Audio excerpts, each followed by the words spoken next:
உலக சாந்திக்குள்ள ஜீவிதம் உணர்வு. நாம் இப்பொழுது நித்திரையில் இருக்கிறோம், அதாவது மாயையில் ஆழ்ந்திருக்கிறோம். மாயையான நித்திரையில் காணுகின்ற கனவுதான் இவ்வுலகு. இவ்வுலகின் வியாபாரியான மனம் வியாபாரம் செய்வதை விட்டு சொந்த வீட்டிற்கு வந்து உட்கார்ந்து கொண்டு தன்னால் செய்யப்பட்ட வியாபார காரியங்கள் சம்பந்தமாக சிந்திப்பதாகும். நாம் சொல்லி வருகின்ற தூக்கமும் கனவும் அது தூக்கத்தில் உள்ள நிலைமைகள் ஆகும். நித்திரை என்பது அறிவை அறியாமல் இருப்பதாகும்.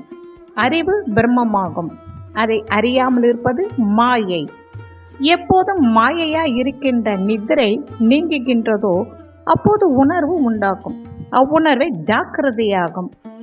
அநித்தியமான, அதாவது என்னுடையவை உன்னுடையவை என்ற பலவித ராகத்து வேஷதிகளான கெட்ட செய்கைகளை விட்டு அகன்று நித்தியமாயிருக்கின்ற தன்னை அறியக்கூடிய நிலைமை ஜாக்கிரதையாகும். திருச்சிற்றம்பலம்.